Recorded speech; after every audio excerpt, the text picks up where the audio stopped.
Assalamualaikum warahmatullahi wabarakatuh. Bertemu lagi dengan channel CJ Karoliane. Kali ini kita akan membuat video pembahasan soal PPPK Guru mata pelajaran PJOK atau Penjaskes tahun 2022 dengan kompetensi pedagogik. Ini adalah pembahasan soal yang kemarin tryout. Sekarang kita membahas soalnya. Baik, sebelum kita bahas, marilah kita berdoa terlebih dahulu. Berdoa, silakan.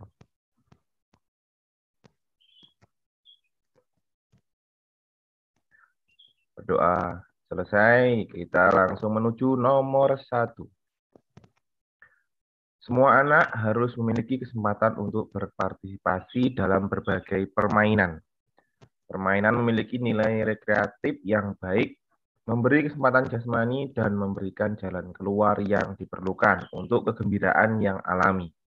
Materi permainan yang menarik perlu diberikan pada anak sesuai dengan tingkat pertumbuhan dan perkembangannya. Sebagai contoh permainan, kucing dan tikus adalah sesuai untuk anak kelas A. SD kelas bawah, B. SD kelas atas, C. SD dan TK, D. SD kelas bawah dan atas. Baik, sebelumnya kita lihat permainan kucing dan tikus itu apa. Permainan kucing dan tikus merupakan sebuah permainan yang bertujuan untuk mengembangkan kecerdasan sosial emosional anak. Caranya, anak-anak berpegangan membentuk lingkaran, kemudian si tikus ada di dalam dan si kucing berada di luar lingkaran. Permainan tradisional kucing dan tikus dapat memberikan manfaat bagi anak di antaranya, yaitu anak bisa melatih keterampilan fisik motoriknya, berperilaku sportif, dan bisa menerima kekalahan dengan lapang dada. Permainan ini cocok untuk anak SD kelas 1 sampai 3 karena mereka masih dalam tahap perkembangan gerak yang dominan, masih dengan permainan, sehingga tidak bosan dan lebih gembira. Sehingga tidak terasa atau tak terasa mereka telah melakukan latihan atau pembelajaran. Jadi, jawaban yang benar adalah A. SD kelas bawah, yaitu kelas 1 sampai 3.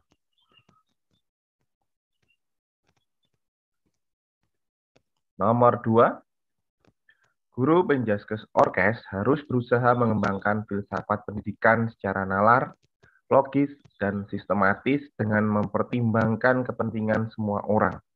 Ini berarti harus dihimpun bukti-bukti ilmiah dan teori yang diaplikasikan dapat mendukung manfaat atau nilai dari Penjaskes Orkes sebagai suatu pelayanan yang penting dan diperlukan bagi kemanusiaan. Aliran filsafat tersebut adalah A. Idealisme, realisme, pragmatisme, naturalisme, B. Behavioristik, konstruktif, kognitif, C. Empirisme, naturalisme, behaviorisme, D. Deduktif, induktif, pragmatik. Dari keempat pilihan ini, A, B, C, D ini, filsafat dalam filsafat dalam olahraga atau pembelajaran guru Penjaskes Orkes itu terdapat di A. Idealisme, realisme, pragmatisme, naturalisme.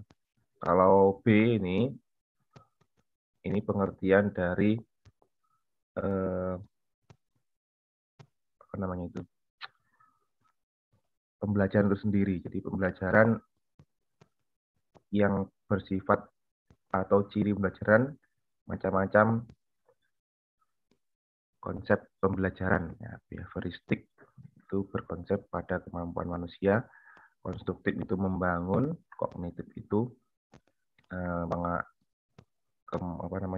pengetahuan yang berasal dari masing-masing individu, kemampuan dari masing-masing individu. Oke, kita lihat pembahasannya langsung. Filsafat itu adalah idealisme, adalah aliran filsafat yang memandang mental dan ideasional sebagai kunci ke hakikat realitas. Dan yang dimaksud dengan filsafat realisme adalah pandangan bahwa objek-objek indera adalah real, dan berada sendiri tanpa disadarkan, tanpa pengetahuan lain atau kesadaran akal. Pragmatisme adalah aliran filsafat yang berpandangan bahwa kriteria kebenaran suatu ialah apakah suatu itu memiliki kegunaan bagi kehidupan nyata.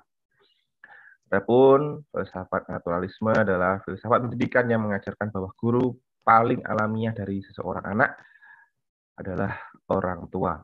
Oleh karena itu, pendidikan bagi penganut paham naturalisme perlu dimulai jauh hari sebelum proses pendidikan dilaksanakan.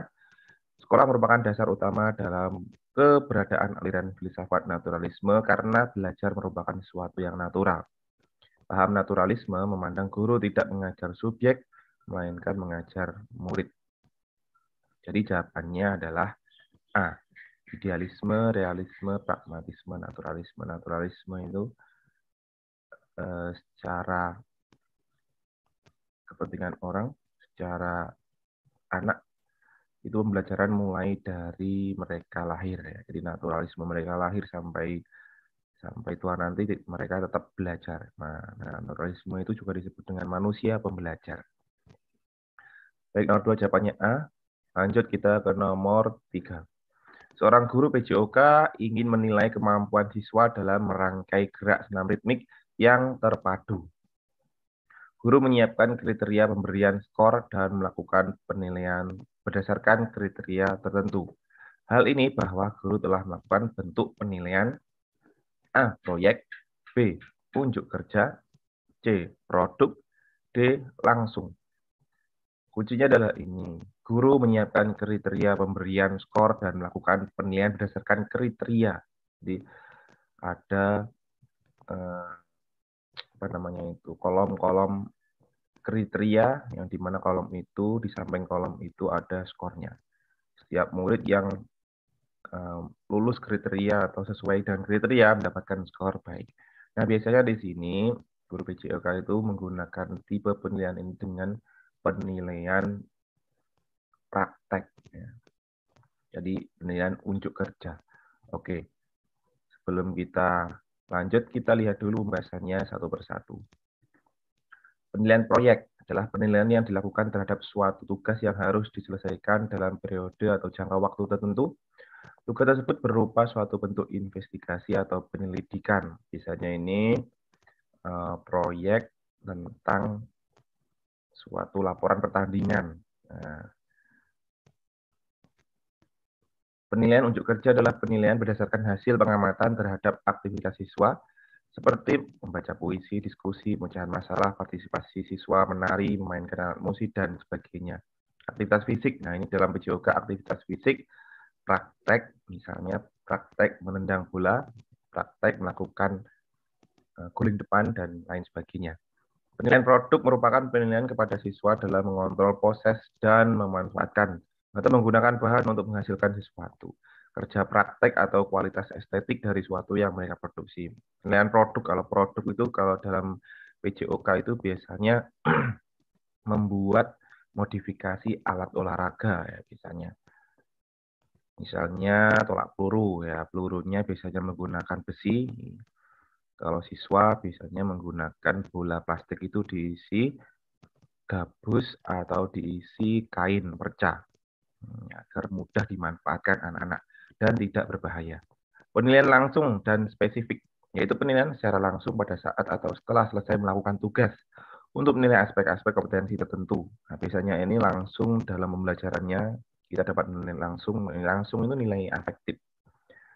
Jadi kita lihat sikapnya, tanggung jawab, dan sebagainya. Jadi jawabannya adalah B, unjuk kerja.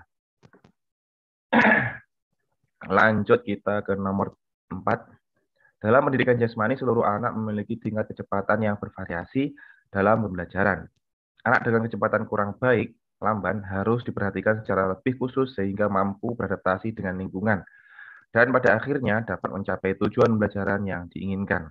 Sedangkan pada olahraga, anak yang memiliki pelambanan akan ditinggalkan karena hanya menghambat proses pembelajaran dan mengganggu pencapaian prestasi tinggi yang diinginkan.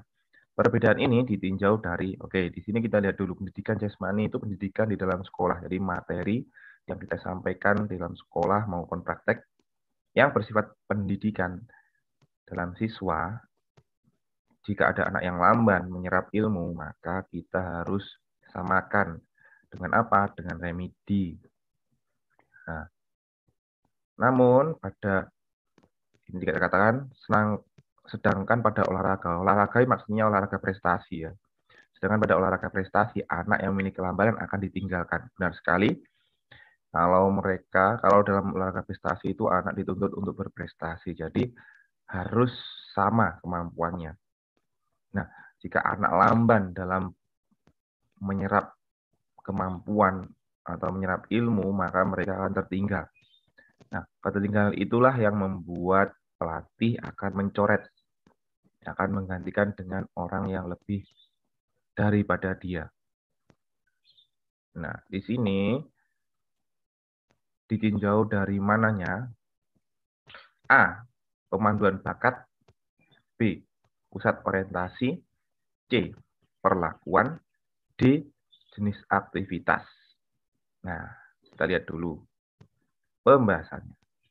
Orientasi adalah pandangan yang mendasari pikiran, perhatian, atau kecenderungan. Nah, kuncinya adalah diperhatikan dari kemampuan anak dan perlakuannya. Jadi di sini jawabannya adalah B, pusat orientasi. Kalau bakat hanya melihat potensi saja. Tidak sampai memberikan perlakuan khusus. Perlakuan cuma perlakuan saja. D, jenis aktivitas. Aktivitas itu hanya kegiatannya saja. Jadi di sini yang paling benar adalah pusat orientasi, yaitu dari segi perlakuan, dari segi apa tadi ya, pikiran atau kecenderungan. Oke, jadi jawaban nomor 4 adalah pusat orientasi. Lanjut kita ke nomor 5. Komponen kebugaran dikelompokkan menjadi 2. Yang pertama, kebugaran yang berhubungan dengan kesehatan, physical fitness related. Dan kedua, kebugaran yang berhubungan dengan keterampilan, physical fitness related skill. Berikut ini adalah komponen kebugaran yang berhubungan dengan kesehatan, kecuali kesehatan itu maksudnya ya organ-organ di dalam tubuh kita. Seperti jantung, daya tahan jantung itu untuk kesehatan. Komposisi tubuh, body, itu juga kesehatan. Daya tahan otot, itu juga kesehatan. Daya ledak, daya ledak ini bukan kesehatan, namun di sini adalah kemampuan. Kemampuan berhubungan dengan keterampilan. Daya ledak itu melompat,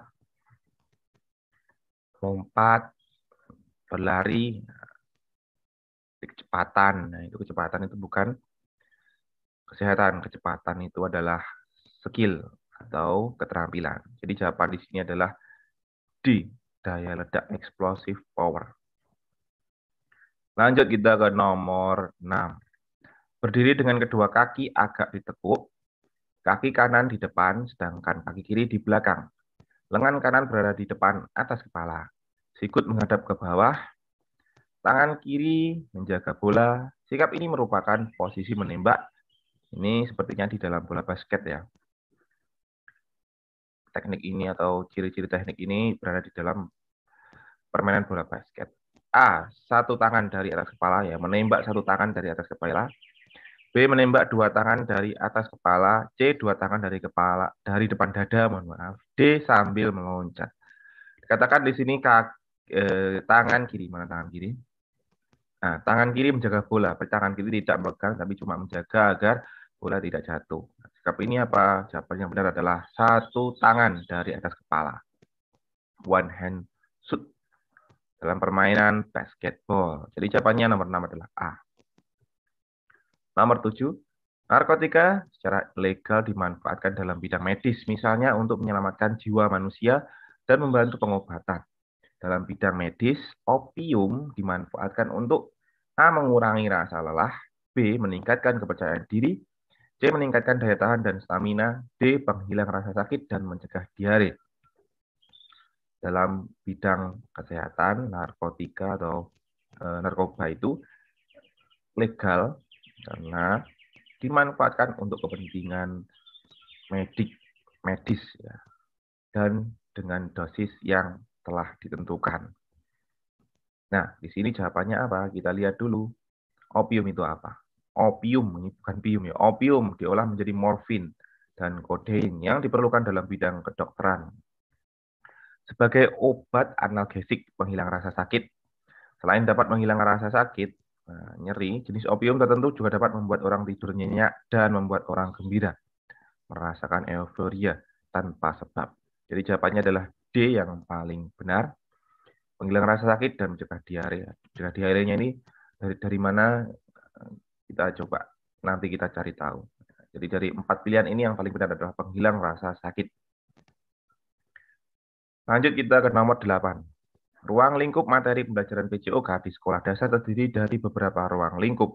Berikut ini yang tidak termasuk ruang lingkup materi pembelajaran PJOK di sekolah. Ada ruang lingkup itu kalau di SMP 10 kompetensi atau materi, 10 materi atau 10 kompetensi atau 10 bab. Di dalam SD pun kayaknya 10 ya. Tapi kurang tahu karena saya mengajar di SMP. Oke, kita lihat. A. Permainan dan olahraga bola masyarakat.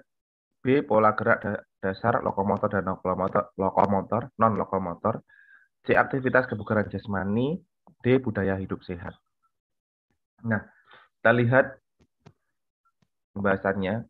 Kalau dilihat dari jawaban C, ini memang tipe-tipe SD, apalagi yang pola gerak dasar lokomotor dan non-lokomotor ini sangat sangat mencirikan SD ya. Kita lihat dulu apa aja babnya. Permainan dan olahraga, permainan tradisional atau apa, olahraga ya sepak bola dan lain sebagainya. Aktivitas pengembangan diri, aktivitas senam, ritmik, aktivitas air, pendidikan luar kelas, kesehatan. Saya temukan hanya 7, tapi kalau Bapak Ibu punya banyak, silakan disebutkan ya, tolong dibantu. Nah, di sini jawaban yang paling salah. Nah, di sini jawaban yang tidak ya. Jadi jawaban yang salah adalah A. Di sini A benar, permainan dan olahraga, bola apalagi. Tapi jawabannya ada kata-kata masyarakat. Jadi 4 ini kalau masyarakatnya hilang itu semuanya benar. Tapi karena kita pilih yang salah, ada masyarakatnya, permainan dan olahraga bola masyarakat, maka di sini yang paling salah. Jawaban 8 adalah A, permainan dan olahraga bola masyarakat. Lanjut nomor 9. Berikut ini adalah bahaya pada tahapan resiko penyalahgunaan narkoba. Kondisi fisik dan mental terus-menerus menurun. Hidup sudah kehilangan makna, yang terpenting adalah mendapatkan zat-zat yang dibutuhkan. Pemakai dalam tahap ini selalu membutuhkan obat narkoba tertentu yang menjadi kebiasaannya agar dapat berfungsi. Penjelasan di atas menunjukkan A. Coba-coba, B. Kadang-kadang, C. Kecanduan, D. Ketagihan. Dan pembahasannya kita lihat dulu apa itu pengertiannya. Kecanduan. Pada tingkatan ini seorang sudah mulai menggunakan drugs secara terus-menerus dengan dosis pemakaian yang selalu meningkat. Pada tingkatan ini orang akan mengalami banyak masalah yang bermuara dari penggunaan zat. Seringkali dijumpai seorang pecandu mencoba untuk mengontrol dan mengatur dosis pemakaiannya atau bahkan untuk berhenti. Namun hal tersebut selalu gagal karena sudah kecanduan. Pada tingkat ini orang mengalami masalah dalam hidupnya, di mana orang mengalami kurang mampu menjalankan keterampilan hidup dan fungsi sosial. Seseorang menggunakan drugs secara progresif, walaupun tahu hal itu menimbulkan masalah bagi dirinya. Kebiasaan ini menjadi kronis sehingga menimbulkan efek negatif yang semakin parah pada lingkungan sekitar dan diri si pecandu itu sendiri, baik dari sisi biologis, psikologis, dan sosial.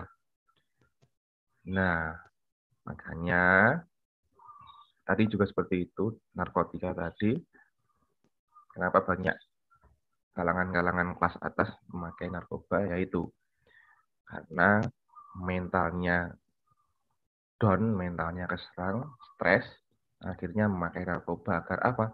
Agar terus merasa gembira, terus merasa senang, dan bisa melupakan masalah-masalahnya. Nah, jadi di sini jawaban yang paling benar nomor 9 adalah C, kecanduan.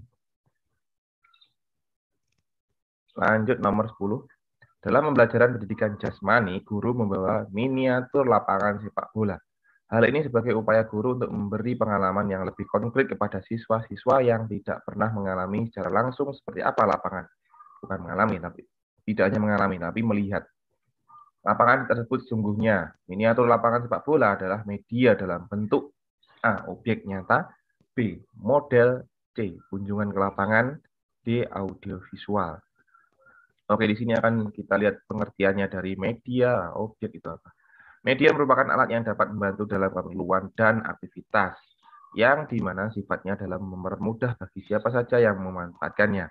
Secara lebih khusus, pengertian media dalam proses mengajar cenderung diartikan sebagai alat-alat grafis, fotografis, atau elektronik untuk menangkap, memproses, dan menyusun kembali informasi visual atau verbal. Model, sedangkan model adalah rencana, representasi, atau deskripsi yang menjelaskan suatu objek, sistem, atau konsep yang seringkali berupa penyederhanaan atau idealisasi. Bentuknya dapat berupa model fisik, bentuk prototipe, model citra, ya gambar, citra komputer, atau rumusan matematis. Jadi di sini jawaban yang paling benar adalah model lapangan sepak bola. Lanjut nomor 11. Guru yang menugaskan siswa untuk membentuk tim dengan identitas tim, nama tim, susunan pemain, desain seragam dapat dikatakan menggunakan pendekatan pembelajaran kooperatif dengan tujuan di bawah ini, kecuali misalnya ini untuk permainan bola basket, softball, voli, sepak bola, dan lain-lainnya. Ada nama tim, ada identitas, ada susunan pemain. Nah, susunan pemain juga, desain seragamnya harus sama. Kecuali yang salah. A, penerimaan terhadap keragaman. B, pengembangan keterampilan olahraga. C, pengembangan keterampilan sosial. D, pengembangan kemampuan penyelesaian masalah. Dalam pembelajaran kooperatif, ya kooperatif itu berkelompok. Jadi pembelajaran secara berkelompok pasti akan satu, penerimaan terhadap keragaman. Keragaman ini ditentukan dengan tadi ya, nama tim, identitas tim, susunan pemain, dan yang paling kontras itu adalah seragamnya harus sama. Makanya menerima terhadap keragaman budaya maupun agama.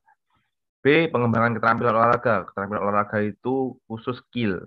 Jadi di sini pembelajaran kooperatif itu tidak hanya keragaman namun skill. Tapi di sini yang diharapkan di sini adalah tujuannya. Satu benar. C, mengembangkan keterampilan sosial. Sosial itu berkomunikasi. Jadi kooperatif itu tujuan untuk pembelajaran kooperatif itu menerima keragaman, yang pandai, yang nggak pandai atau lemah tetap menjadi kelompok, tetap diterima. Kemudian keterampilan sosial, ada komunikasi. D, pengembangan kemampuan penyelesaian masalah. Ini hasil dari komunikasi, yaitu menyelesaikan masalah. Nah, di sini yang salah adalah B, yang paling salah ya. Pengembangan keterampilan olahraga. Keterampilan olahraga itu individu, bukan kooperatif. Jelas jawabannya ya. Jawaban nomor 11 adalah B. Lanjut kita ke nomor 12. Seorang guru PJOK sedang mengajarkan materi gerak rangkaian guling depan dan guling lenting dengan cara menjelaskan dengan suara yang lantang, kemudian memberi contoh dalam berbagai posisi, berkeliling untuk melihat secara lebih dekat gerakan yang dilawan oleh siswa, memperhatikan peserta didik dengan menyebutkan namanya, memandang mata peserta didik yang sedang diajak bicara. Dengan demikian, guru tersebut sudah melaksanakan variasi dalam A, penggunaan media, B, gaya mengajar, C, pola interaksi, D, metode mengajar.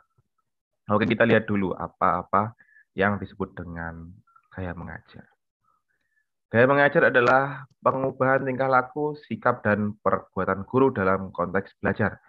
Pembelajaran yang bertujuan untuk mengatasi kebosanan siswa, sehingga siswa memiliki minat belajar yang tinggi terhadap pelajarannya. Dikatakan di sini saya menemukan 4 ya. Gaya mengajar klasikal itu ya ceramah biasa. 2, gaya mengajar teknologis menggunakan media gambar maupun media video, media visual maupun non visual.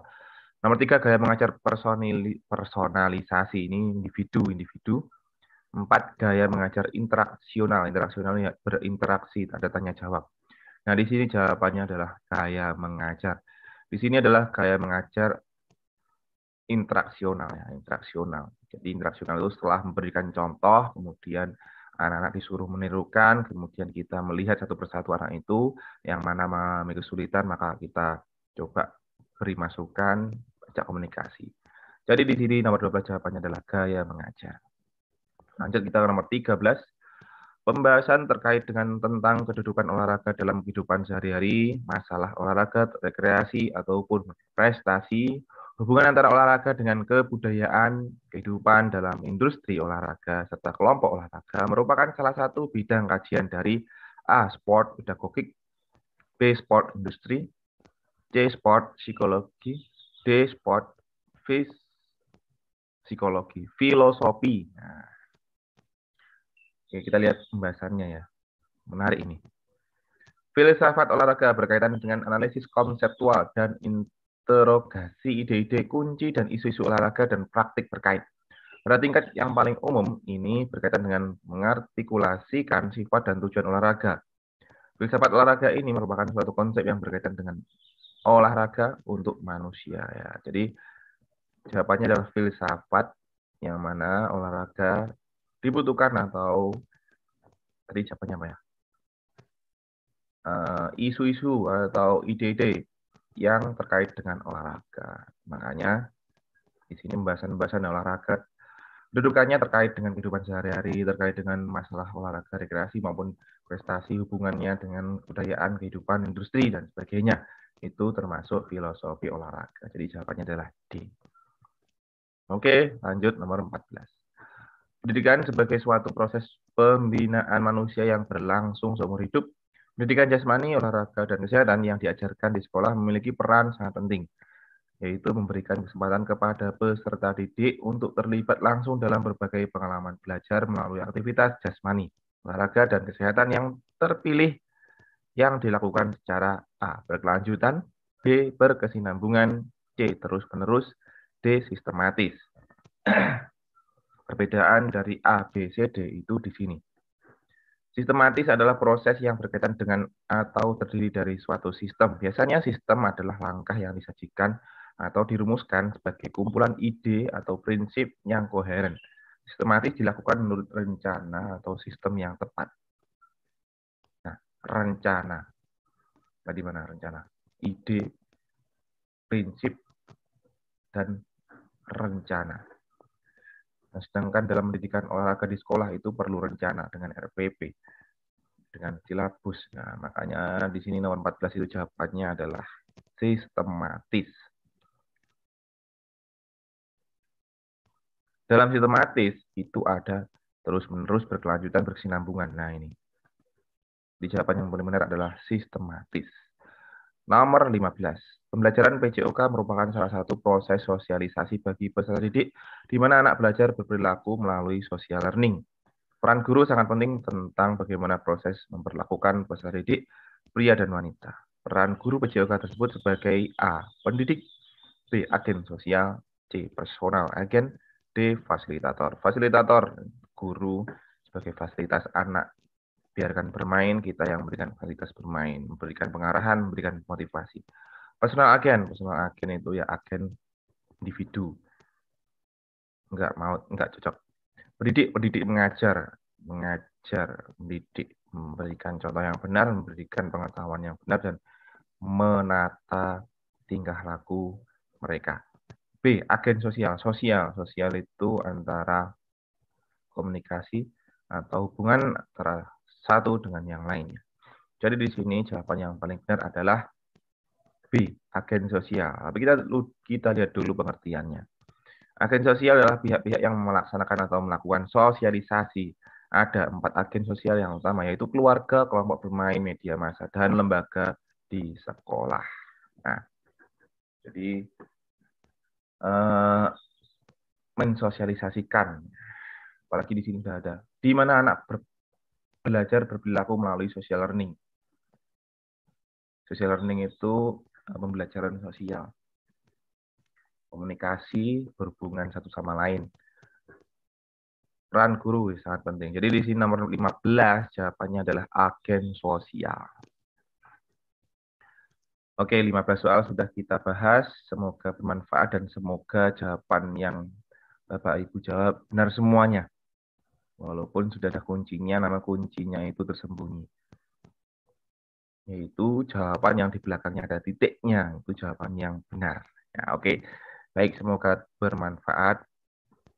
Bila mana ada salah kata atau salah jawaban, mohon dikoreksi. Sampaikan di kolom komentar.